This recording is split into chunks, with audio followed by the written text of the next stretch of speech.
Saatnya kita mau mendengarkan kebenaran firman Tuhan yang pada hari ini diambil dari kitab Injil Matius pasalnya yang ke-22, ayatnya yang ke-34 sampai dengan ayatnya yang ke-40.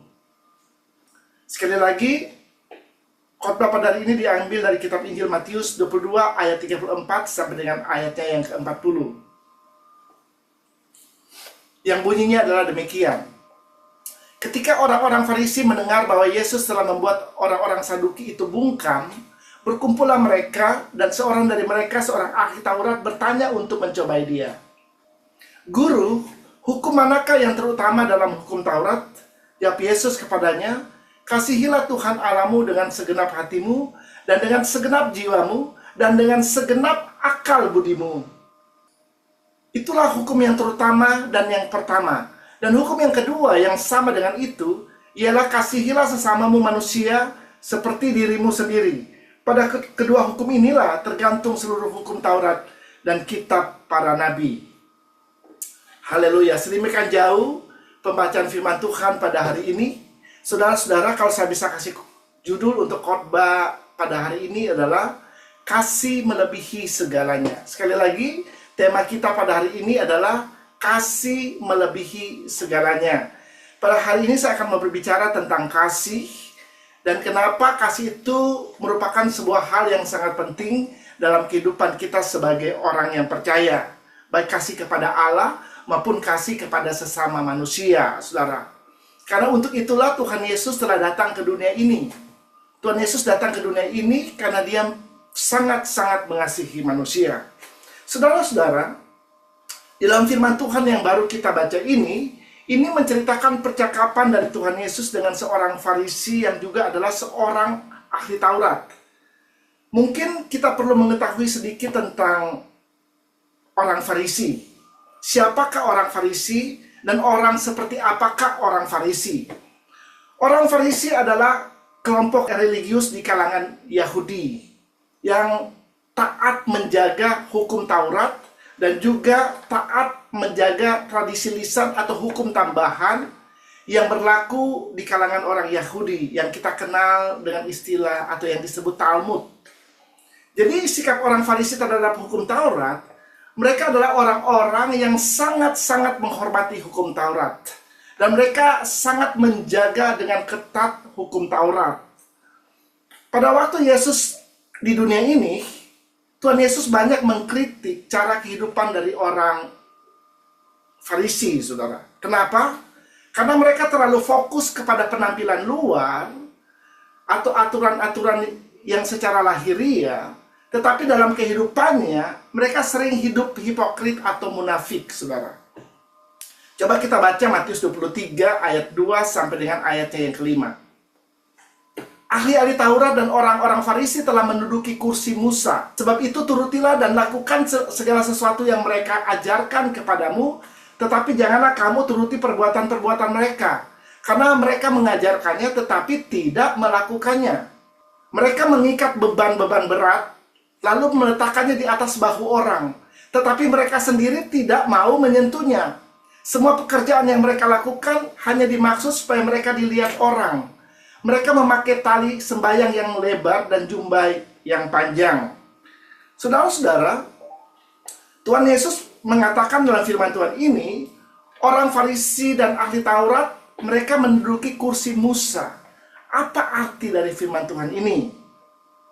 Artinya, mereka adalah pemimpin agama yang memiliki otoritas dan kuasa untuk mengajarkan hukum Musa kepada umat Tuhan, saudara.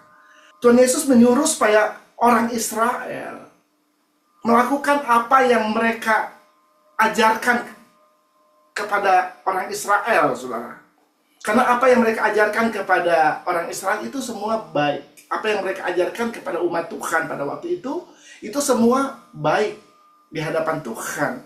Tetapi Tuhan menyuruh orang Israel pada waktu itu untuk tidak mengikuti perbuatan-perbuatan yang dilakukan oleh orang Farisi.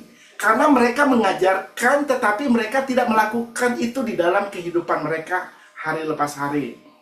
Kalaupun mereka melakukan hukum Taurat, motivasinya adalah untuk dilihat orang. Atau kalaupun mereka melakukan hukum Taurat, mereka tidak melakukan dengan hati yang sungguh-sungguh mengasihi Tuhan. Berbeda dengan Tuhan Yesus. Pada waktu Yesus ada di dunia ini, Tuhan Yesus salah satunya, di samping dia mengajar, dia juga berkhotbah, ya. Dia mengajarkan dengan penuh otoritas dan kasih Allah, saudara. Tuhan Yesus mengajarkan tentang pentingnya melakukan firman Tuhan dengan hati yang benar kepada Tuhan. Dengan hati yang mengasihi Tuhan, bukan hanya sekedar untuk melakukan aturan atau hukum yang diperintahkan kepada kita. Kita kembali kepada pembacaan kita. Orang Farisi atau ahli Taurat ini bertanya kepada Tuhan Yesus, hukum manakah yang terutama dalam hukum Taurat? Jadi, dari sekian banyak hukum Taurat yang ada pada waktu itu, saudara, kalau kita berbicara tentang hukum Taurat, itu bukan hanya berbicara 10 perintah Allah yang didapatkan Musa pada waktu Musa naik ke atas gunung Sinai, saudara. Di mana di sana Musa diberikan 2 loh batu yang bertuliskan 10 perintah Allah. Tetapi kalau berbicara hukum Taurat, ada 613 hukum yang harus dilakukan oleh bangsa Israel, saudara. Nah, orang ini bertanya, hukum manakah yang terutama dalam hukum Taurat? Saudara, ahli Taurat ini bertanya bukan karena dia haus dan lapar akan firman Tuhan, karena dia ingin mengerti lebih banyak tentang kebenaran, tetapi firman Tuhan mencatat, dia bertanya karena dia hendak mencobai Tuhan Yesus. Ahli Taurat ini sangat mengerti hukum Taurat, makanya dia disebut ahli Taurat, saudara. Karena dia seorang yang sangat expert tentang hukum Taurat. Dia sangat mengerti segala hal yang berhubungan dengan hukum Taurat. Kalau dia seorang ahli dalam hukum Taurat, buat apa lagi dia bertanya kepada Tuhan Yesus, hukum mana yang paling utama di dalam hukum Taurat? Tetapi walaupun tujuan ahli Taurat ini hanya untuk mencobai Tuhan Yesus tetap menjawab apa yang ditanyakan oleh orang Farisi ini kepada dia. Kita lihat jawaban Yesus di dalam Matius 22 ayat 37 sampai ayat yang ke-40. Jawab Yesus kepadanya, kasihilah Tuhan Allahmu dengan segenap hatimu, dengan segenap jiwamu, dan dengan segenap akal budimu. Itulah hukum yang terutama dan yang pertama. Dan hukum yang kedua yang sama dengan itu ialah kasihilah sesamamu seperti dirimu sendiri. Pada kedua hukum inilah tergantung seluruh hukum Taurat dan kitab para nabi. Saudara-saudara, yang dijelaskan oleh Tuhan Yesus dalam firman Tuhan ini, inilah yang kita kenal atau kita sebut hukum kasih. Kasih adalah hukum yang utama dan hukum yang terutama dalam kehidupan orang percaya. Baik itu kasih kepada Allah maupun kasih kepada sesama kita manusia, saudara. Oleh karena itu sangat penting dalam kehidupan kita, kita harus hidup di dalam kasih. Karena itu adalah hukum yang paling utama, saudara. Sama seperti Tuhan Yesus. Tadi saya sudah katakan Tuhan Yesus datang ke dunia ini karena dia sangat mengasihi manusia. Yohanes 3 ayat 16 berkata, karena begitu besar kasih Allah akan dunia ini, sehingga dia mengaruniakan anaknya yang tunggal, supaya barang siapa yang percaya kepadanya tidak binasa tetapi memperoleh kehidupan yang kekal.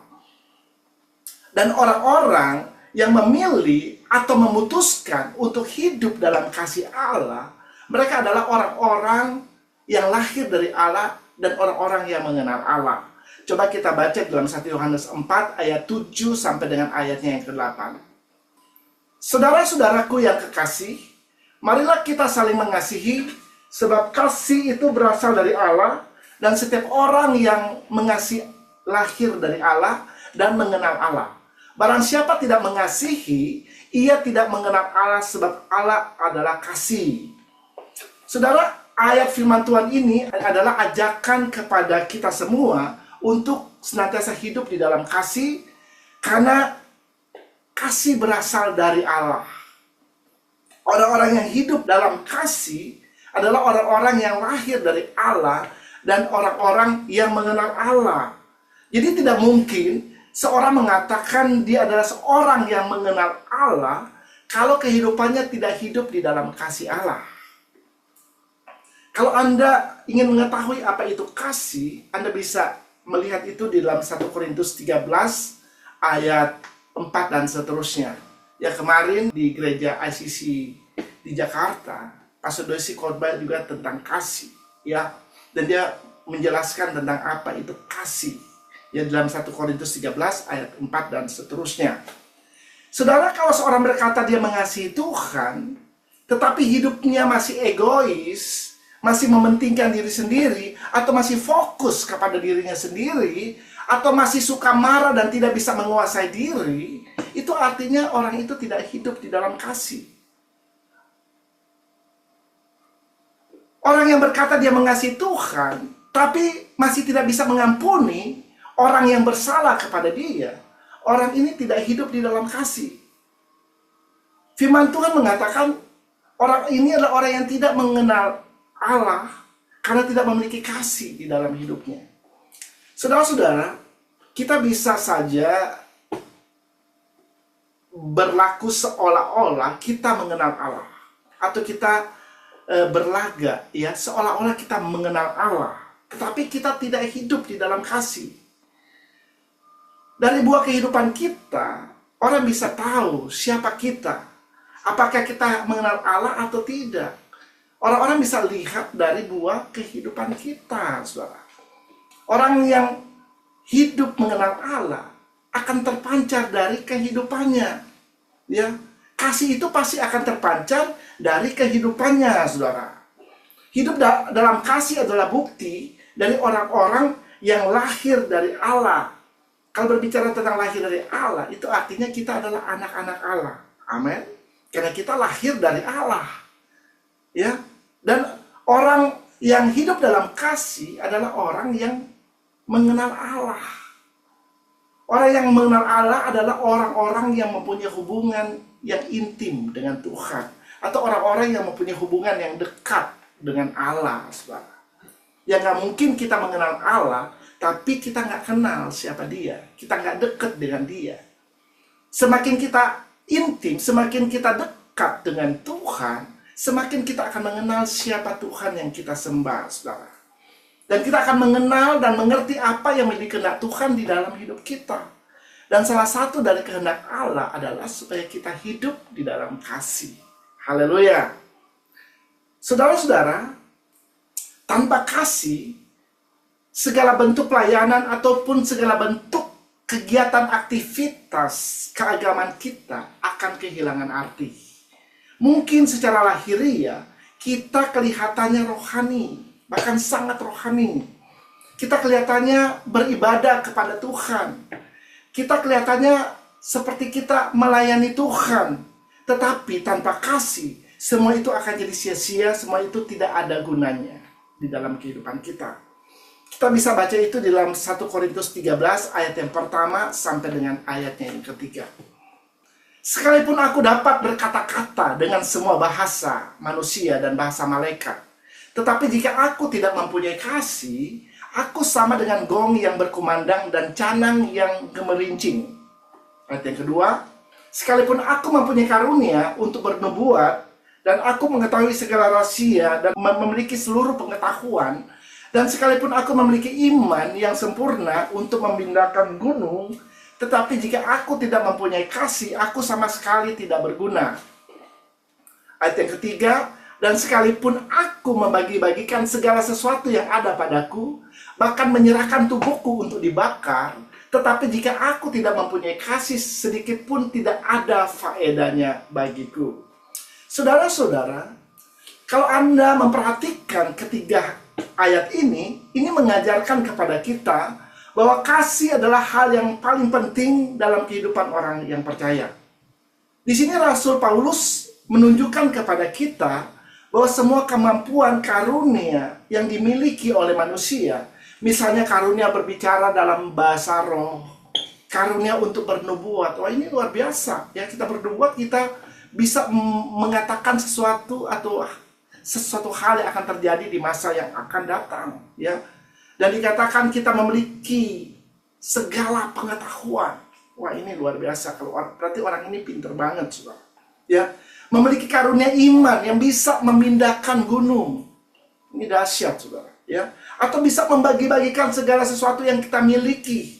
Bahkan dikatakan sekalipun ada tindakan pengorbanan yang besar yang kita lakukan, seperti menyerahkan tubuh kita untuk dibakar, tetapi semua hal ini tidak akan ada artinya, tidak akan ada gunanya kalau kita melakukan itu tanpa kasih Tuhan. Amin. Tanpa kasih, tindakan yang kelihatannya rohani atau yang tindakan yang kelihatannya hebat menjadi tidak bernilai atau tidak berfaedah bagi Tuhan, saudara. Tanpa kasih. Jadi kasih ini memegang peranan yang sangat penting dalam kehidupan kita sebagai orang yang percaya. Dengan kata lain, kasih adalah dasar dan motivasi utama dalam kita melakukan segala sesuatu di dalam hidup kita. Amin. Saudara-saudara, kehidupan kekristenan kita tidak diukur dari karunia atau kemampuan atau prestasi yang kita miliki di dalam hidup kita. Tetapi seberapa besar kasih Tuhan kita izinkan bekerja di dalam hidup kita. Seberapa besar kasih Tuhan kita tunjukkan kepada Tuhan dan kepada sesama manusia. Tanpa kasih, segala sesuatu akan menjadi sia-sia atau menjadi tidak ada gunanya. Saudara-saudara, hidup dalam kasih itu bukan pilihan, tetapi itu adalah sebuah keharusan bagi orang yang percaya. Kalau Anda adalah orang yang percaya kepada Tuhan, Anda harus hidup di dalam kasih Allah. Itu bukan opsional, tapi itu adalah sesuatu yang mandatori, sesuatu yang harus terjadi dalam hidup orang percaya. Karena hidup dalam kasih itu adalah bukti dari identitas kita sebagai pengikut Kristus, sebagai pengikut Tuhan Yesus. Pengikut Tuhan Yesus harus hidup di dalam kasih. Orang Kristen harus dikenal karena memiliki kasih di dalam hidupnya.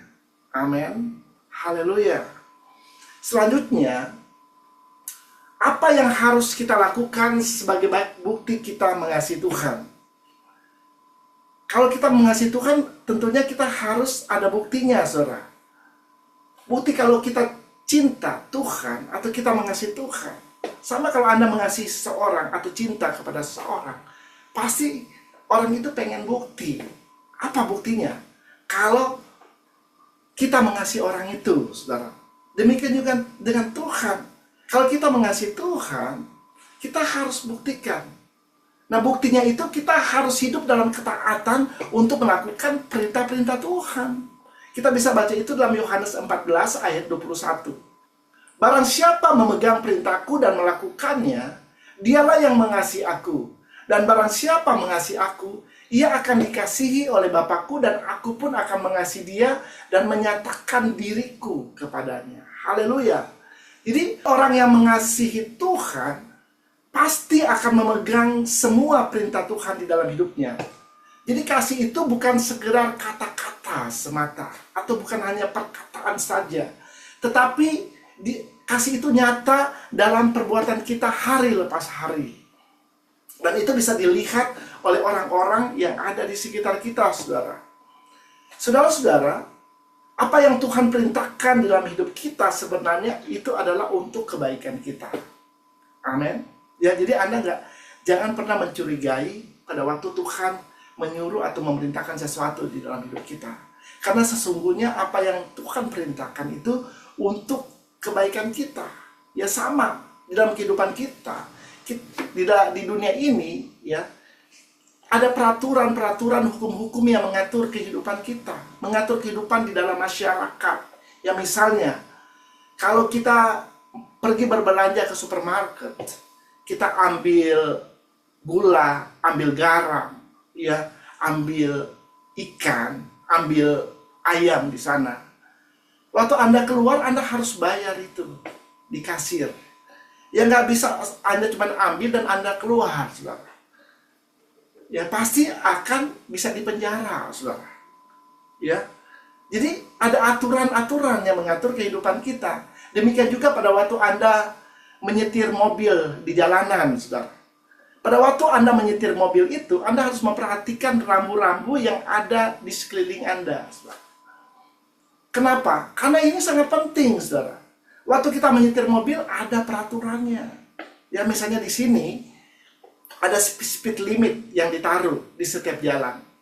Jadi misalnya speed limitnya 25 mile per hour, ya 25 mile per jam, sudah. Nah kita harus jalannya nggak bisa lewat 25 mile per jam. Ya, karena kalau ada polisi, Anda bisa ditangkap. Ya, demikian juga kalau ada lampu merah, itu artinya Anda harus berhenti, saudara. Tetapi banyak orang, lampu merah ada juga yang nerobos masuk, saudara. Nah ini berbahaya, bisa terjadi eksiden. Benar? Makanya diatur, saudara. Ya, ada lampu merah supaya mobil-mobil bisa berjalan dengan teratur, ya, sehingga tidak terjadi tabrakan satu dengan yang lain, saudara. Nah demikian juga semua peraturan-peraturan hukum-hukum Allah yang dia perintahkan untuk dilakukan oleh kita, yaitu semua dilakukan untuk memproteksi kita sebenarnya. Amin. Ya, bukan karena Tuhan jahat, tapi Tuhan mau memproteksi kehidupan kita supaya kita tetap aman dalam perlindungan Tuhan. Jadi Anda harus hidup terus sesuai dengan firman Allah. Jangan pernah melenceng atau keluar dari firman Allah. Karena kalau Anda keluar dari firman Allah, sesuatu bisa terjadi di dalam hidupmu. Karena nggak ada proteksi Tuhan atas hidupmu. Jadi pada waktu Anda tetap hidup di dalam firman Allah, pasti Anda akan terproteksi oleh Tuhan. Walaupun situasi kelihatannya sepertinya tidak menyenangkan atau buruk, tapi Anda harus percaya selama Anda hidup di dalam tracknya Tuhan, selama Anda hidup di dalam jalan Tuhan, ada proteksi Tuhan di dalam hidupmu. Haleluya. Tentunya pada waktu kita mentaati firman Tuhan atau mentaati peraturan-peraturan hukum-hukum Allah, kita tidak melakukan karena kita takut untuk dihukum. Ya, tetapi firman Allah berkata kalau kita melakukan firman Tuhan, biarlah kita melakukan itu karena kita mengasihi Tuhan. Amin. Karena kita cinta sama Tuhan, kita mau melakukan itu. Saudara-saudara, kalau kita mau mengetahui apakah seorang mengasihi Tuhan atau tidak, lihatlah apakah orang itu hidup di dalam firman Tuhan atau tidak. Gampang, saudara. Lihat aja. Apakah dia hidup di dalam kebenaran atau tidak. Kalau dia mengatakan dia mengasihi Tuhan, tapi dia hidup di luar kebenaran, orang itu bukan orang yang mengasihi Tuhan. Karena orang yang mengasihi Tuhan pasti akan cinta terhadap hukum-hukum Allah. Orang yang mengasihi Tuhan pasti akan melakukan firman Allah, mentaati apa yang Tuhan perintahkan di dalam hidupnya.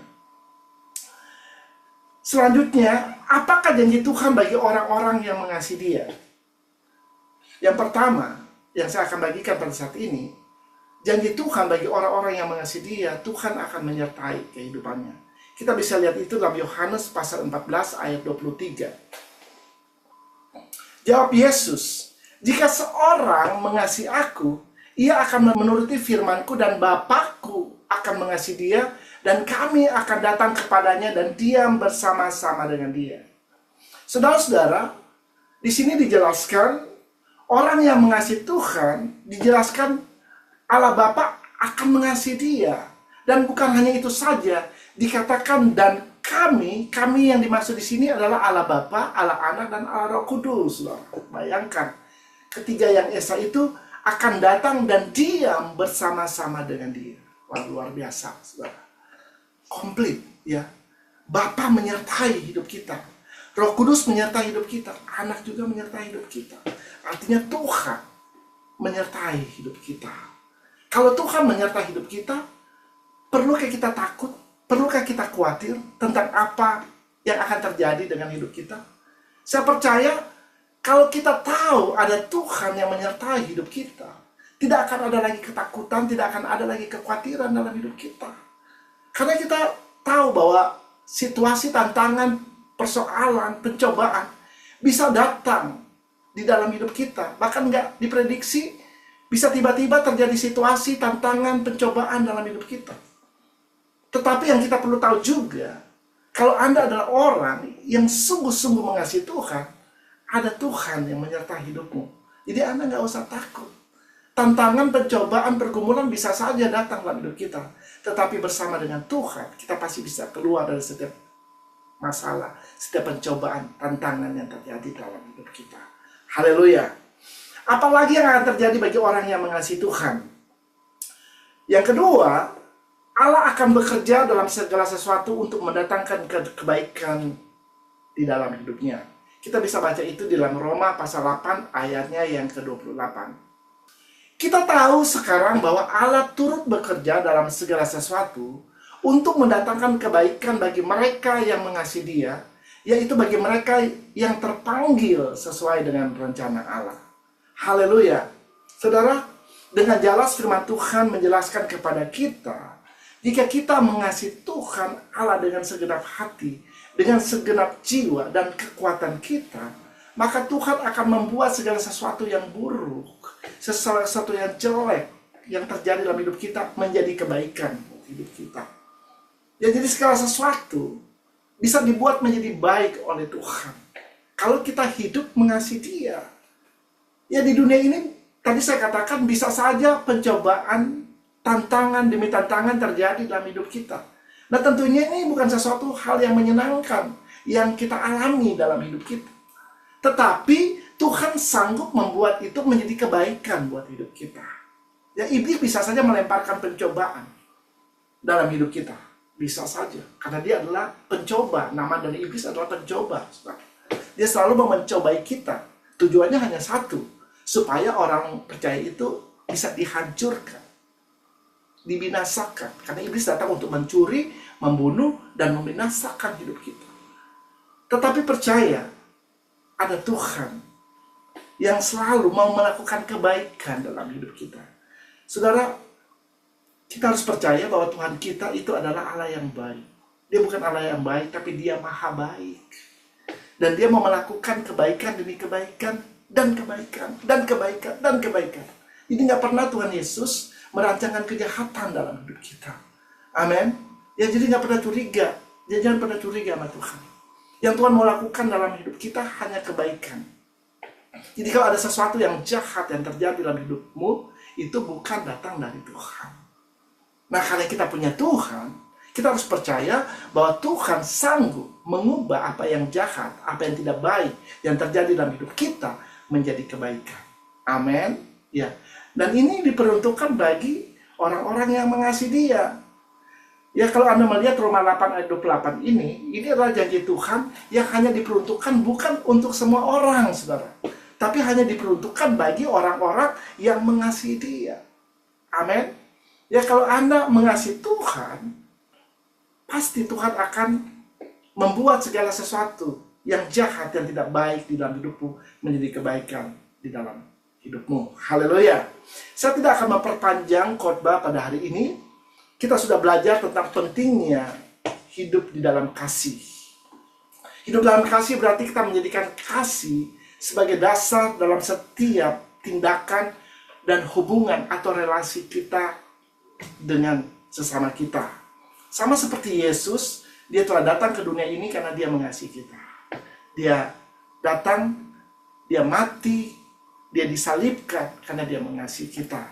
Nah, orang yang mengasihi Tuhan pasti akan melakukan atau hidup di dalam firman Allah. Ya, akan hidup di dalam kebenaran.